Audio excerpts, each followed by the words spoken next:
Welcome to Shaped by Faith with your host, Theresa Rowe. To find out more about Shaped by Faith and Theresa Rowe, please visit shapedbyfaith.com or visit the YouTube channel, Facebook, or Instagram. And now, here is Theresa Rowe. Welcome to Shaped by Faith, where we shape our bodies and hearts for God's purposes. I'm your host, Theresa Rowe. My guest today is Kathryn Cox. She is a follower of Jesus Christ and an inspiring author. She and her husband of 27 years live in Lexington, Kentucky, and they've been blessed with a son and a daughter. She spent many years caring for her mother with Alzheimer's disease. And her past writing credits include articles published in Mom Sense, Live Magazine. Is that Devozine, Kathryn? Yes. That pronounce that? Okay. Mm-hmm. And now what? She's currently writing a devotional book for sandwich generation caregivers. Can't wait for you to hear about that. Kathryn has a blog site at lightwords.me where she posts lighthearted and often humorous articles on the theme of who is God? The Who Am I tab lists ways to connect with Kathryn via social media or email. Kathryn, welcome to Shaped by Faith. Yeah, thank you for having me. Absolutely. I love how God connects us through other people. And I guess since COVID, we're able to do that pretty easy now. So we can just jump online and see each other and have a conversation. So this is great. Before we dive into your writing and your caregiving experiences, can you share a little bit about yourself and your faith journey? Yeah, thank you. I grew up in a Christian church, a Christian home. I was baptized at 8 years old, and I've been walking with Jesus ever since. I'm passionate about prayer, and I really love studying God's Word. Researching history, going back to the original language, the Hebrew, Greek language, and writing about what I've learned to encourage others in their faith journey. Disclaimer, I'm not a theologian. I have no degrees. Went a year and a half to Bible college, that's it. I am just a girl led by Holy Spirit, and I have an internet connection. And so that's it. But I love sharing with others what God has taught me through his word to help others. And Kathryn, we should be sharing with others. We really should. More of what we're learning in the word, what God is showing us. So I appreciate you being here with us today. Let's talk about your caregiving journey. How did that begin? Yep. We moved my mom to Kentucky in actually March 2017, so 8 years ago. I could tell definitely she was having memory issues, and so we knew she needed extra help. My dad had passed away in 2014, so it was shortly after that that I started noticing problems. And when she moved here, our son was 11 and our daughter was 6, so it was quite the undertaking. Oh, wow. So can you share a little bit about your personal journey and what led you to write about caregiving in the sandwich generation? And if you can explain the sandwich generation, I love that, by the way. So people may be wondering, what is sandwich generation, Right. Yeah, all it is it's parents taking care of their parents, but you do have children at home. Mm-hmm. And it's not tied to Alzheimer's. It can be your parent may have diabetes or arthritis, or they may have had an injury. It's just wherever you as a parent have to take care of your mom or dad, and you have children at home still. So that's what that means. I like the name. So yeah, get your attention. Definitely a good name. Yeah, mom could still drive when we moved her in with us. Or moved her here to Kentucky. She didn't live with us the first year and a half, but she was very close. So she was definitely early stages, but she needed a lot of help even at that point. It was very quickly after she moved here that I thought, oh my goodness, help Jesus. Yeah. What have I gotten myself into? But again, what else was I going to do? Right. Well, now, I was blessed. I didn't have to work outside the home, so I know that I was blessed in that respect. But there were days I thought, oh, it would be wonderful to have a full-time job and just escape the struggle, the stress, the heartache. I mean, my mom and I were very close, and to see, my best friend just lose her little bit by little, it was very difficult. So had I needed to work outside the home, I couldn't have cared for her. She had gone to a memory care facility or a nursing home a lot earlier. So there was positives and negatives with that. And I took care of her for 6.5 years until I could not. I just could not. God made it very clear. It was either her go into a care facility or me go. That's kind of the two options. I really was stressed out, and I learned a lot over those years. And just I want to help others, because a lot of us are on a similar journey. Right. Is that what led to you actually writing about the sandwich generation, like experiencing it for yourself, living through it, going? Right. Oh, definitely. Yeah, I learned a lot over those years. And there's the Pew Research Center did a study, and they estimated 1/4 of U.S. adults are considered in the sandwich generation. I was surprised by that. I didn't realize there was that many people.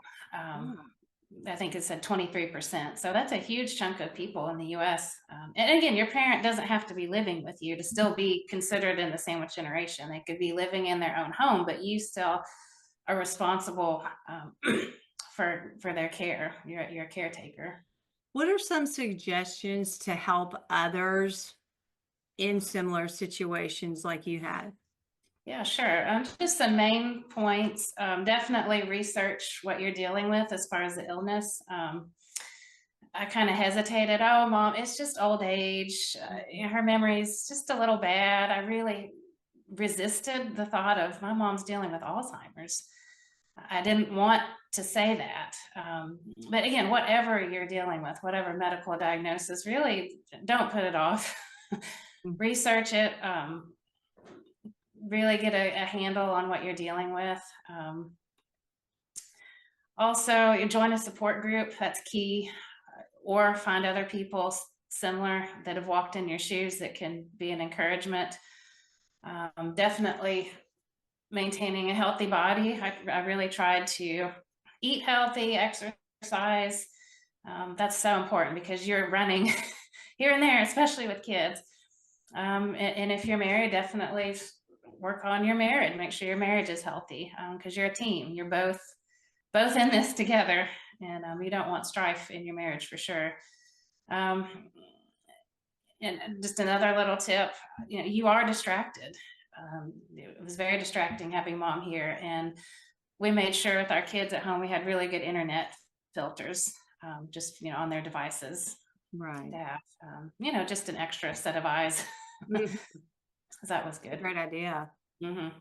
And we can talk about some more tips, but I know one of your articles called "Surviving in a Sandwich Generation." You really speak to the struggles of balancing caregiving for both aging parents and children. So if you can pinpoint, what's been the most challenging aspect of this journey for you?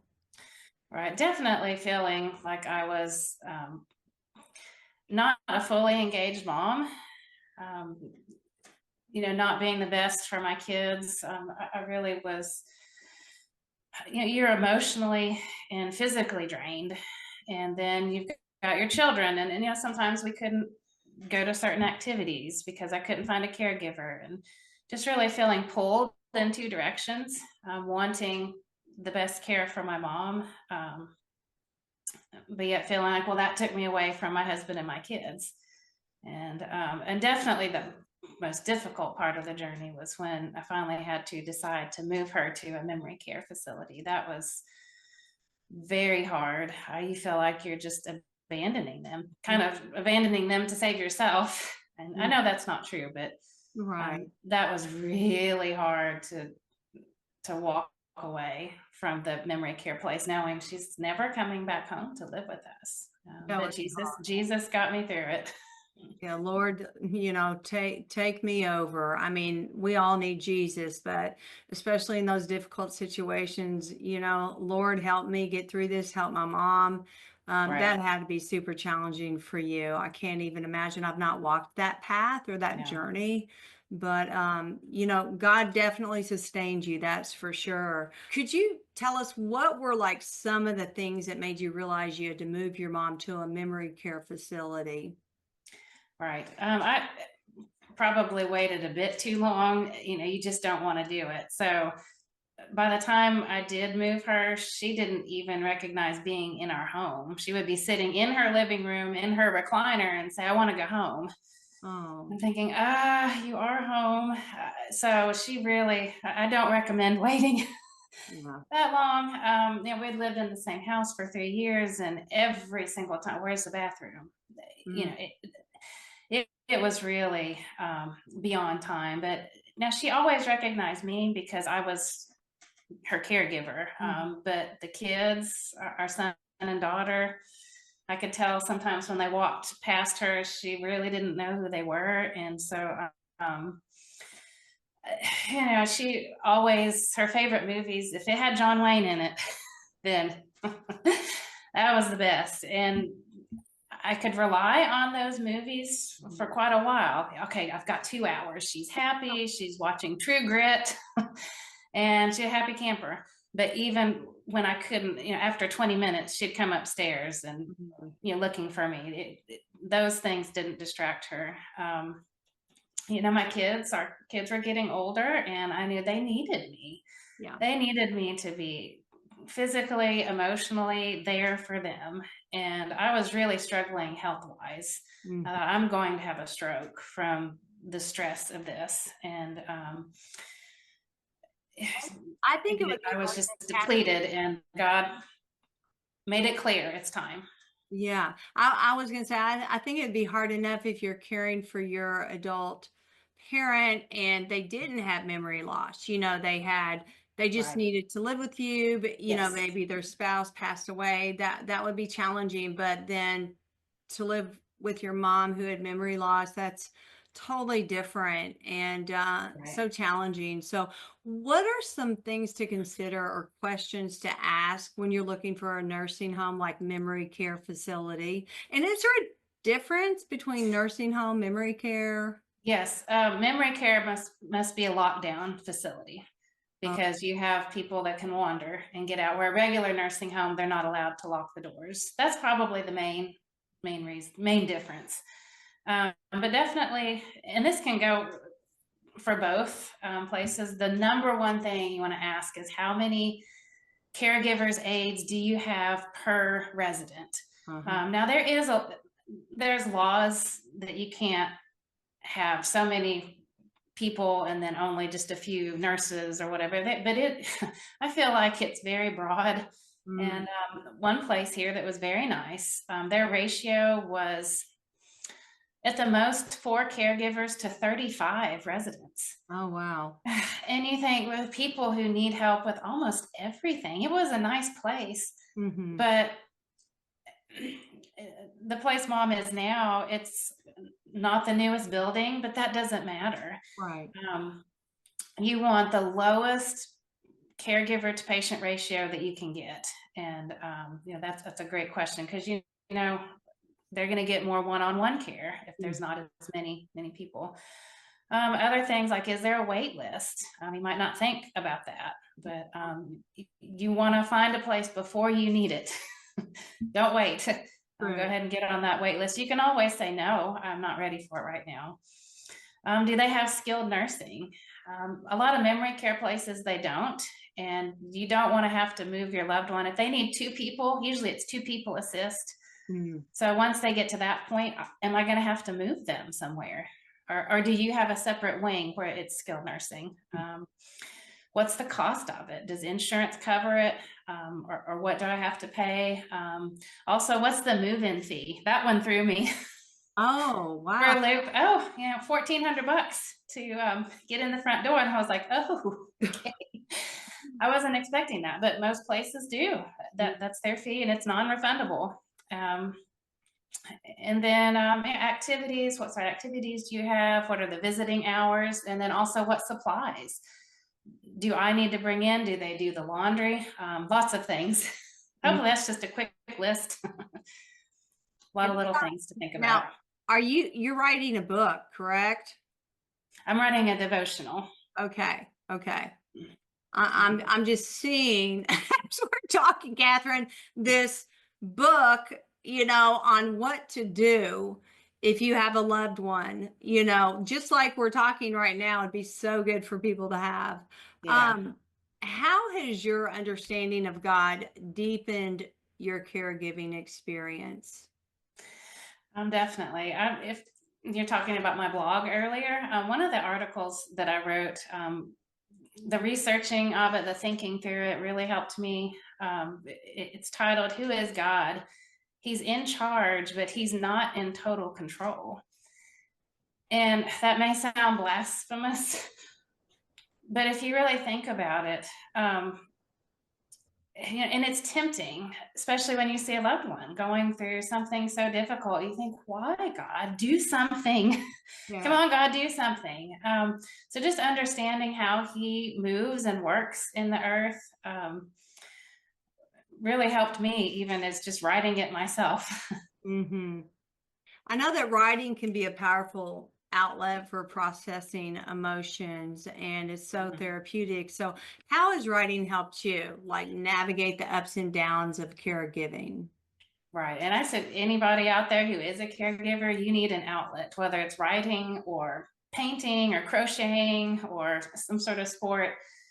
Just getting your mind off of the stresses. And I do, a lot of my writing is revolved around caregiving and my mom, but it's still, do I put a comma here? What about this word? No, this sentence should go here. It's still refocusing your mind. And there's a little saying that says an idle mind is the devil's playground. And that's very true. Yes. Yes, in order for us to stay sharp, and we've got to work the brain differently. I tell my Absolutely. fitness students that I teach faith-based fitness classes, and we've got to strength train in the word and with our bodies, Right. is helpful for the brain. Many caregivers, of course, struggle with feeling alone or overwhelmed. And I don't know if you felt like that since you also had children at home. So Right. how has your faith in Christ sustained you during difficult seasons? Well, as Christians, God's more interested in a relationship with us, just not a rule follower. Having that strong relationship with Jesus, knowing I can call on him 24/7. Someone once said relationships move at the speed of trust. And Mm. I thought, that's true. And so just having that deep relationship with the Lord, learning from his word, knowing, okay, when I come to him and ask, I know he's going to hear me. Mhm. And I trust that he's going to hear me and move on our behalf. It might not be how I think he should answer it, but he will. Absolutely. What have been some unexpected blessings from your sandwich generation caregiving journey? Definitely a lot. The most I would say is the people the Lord brought into my life. A wonderful friend. She's my best friend. And the last 2 years of mom living here at home with us was just brutal for me. And she would call or text every single day. Oh, That's a true friend. that's a good friend. And in turn, she would have prayer requests, and then that would get me focused off my stresses and pray for her and her family. My mother-in-law was wonderful.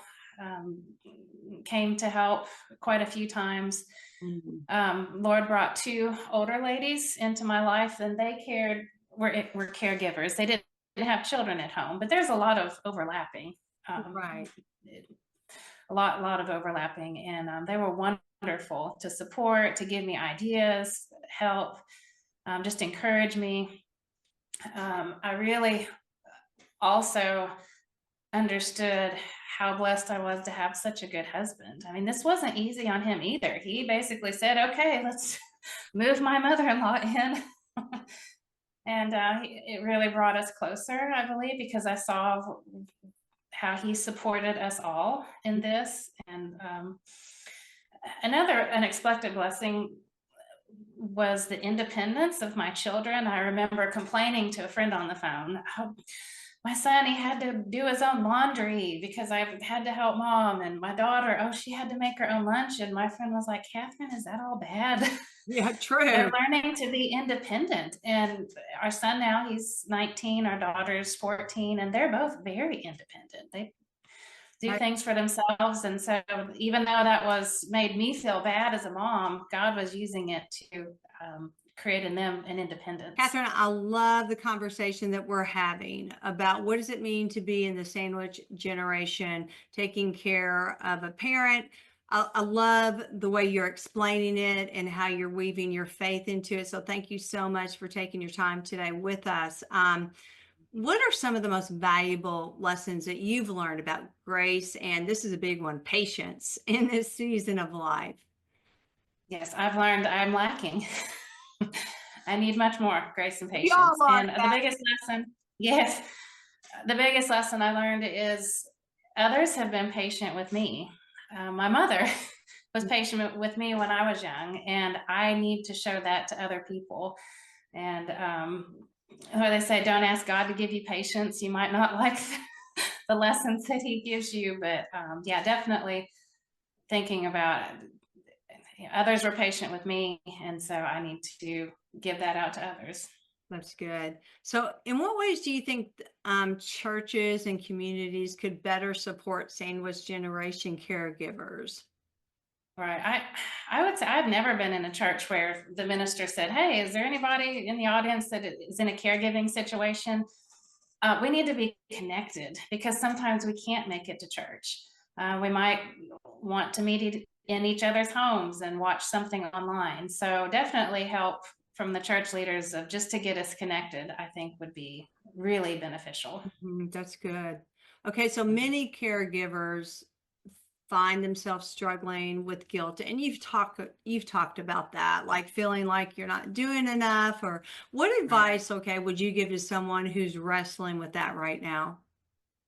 Yep. And I still wrestle with guilt. You think, gosh, could I have done anything differently? And a friend of mine said, "Now, Kathryn, wait a minute. Think about it this way. What if your daughter was taking care of you with whatever situation, and she was feeling like, oh gosh, I'm not doing enough? What would you tell her?" And I thought, oh, of course I would tell her, "You're doing your best. Don't feel guilty." And she said, "Well, now that's what your mom would say if she was in her right mind." And so that keeping it in that perspective really helped. Sounds like you've got a really good friend there. Finding a Yes, friend, I do.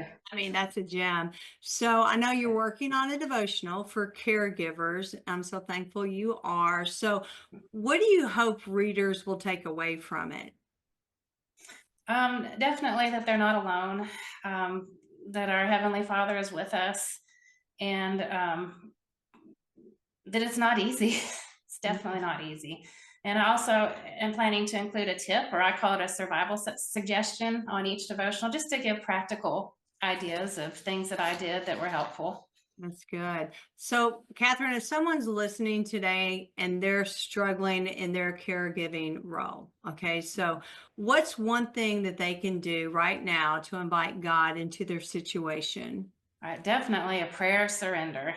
Just, Mm, you know, God, you have to do what only you can do, and really practice turning your troubles over to the Lord. I like to visualize it, think about, okay, my stresses are this big tangled ball of yarn, and if it's in my hands, it's not in God's hands.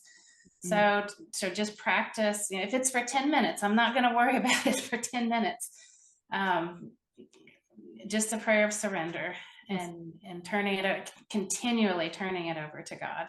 That's so good. So, what words of hope would you offer to someone who feels like they're barely holding it all together? Um, my friend told me this. I love this. She said, "If you want different results, you have to do something different." And we all go through hard times, but Mhm, I do not believe it's God's will for us to continually be in a state of drowning. mhm, um, he has a plan. We as Christians are good to say, okay, God, I need this. We need to learn to listen to God. He's got strategy to help us through any situation. and we just need to listen to him. Good advice. So if you could go back and give yourself one piece of advice when you first started your caregiving journey, what would it be? There's a really cute picture or a poster. I've seen it on a meme before. It's of two dogs. One dog is very large, one's very small, and they've both trudged through the mud and they've come out.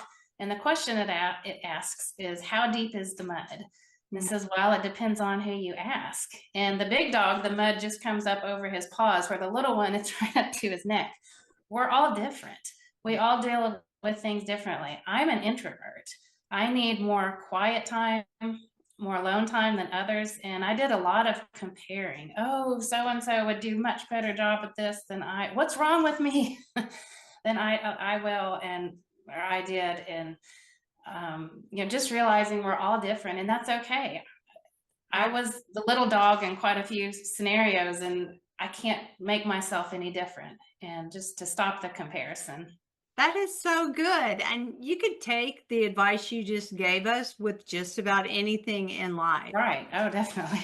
Comparing yourself to everyone. Right.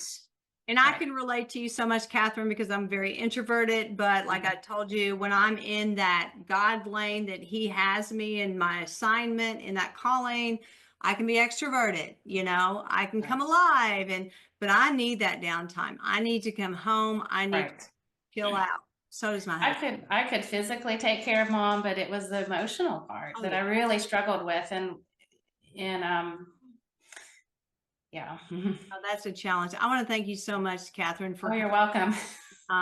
You were fantastic. I'd love to have you on again. And especially after you write your devotional, would love to have you come back. Okay. That would be great. Thank you so much. You're welcome. And thank you for listening. I'm Theresa Rowe. Everyone have a blessed day. Bye. Thank you for listening to Shaped by Faith with Theresa Rowe. Remember to visit shapedbyfaith.com to find out more about workouts, the TV show, podcasts, blogs, Shaped by Faith products, and much more.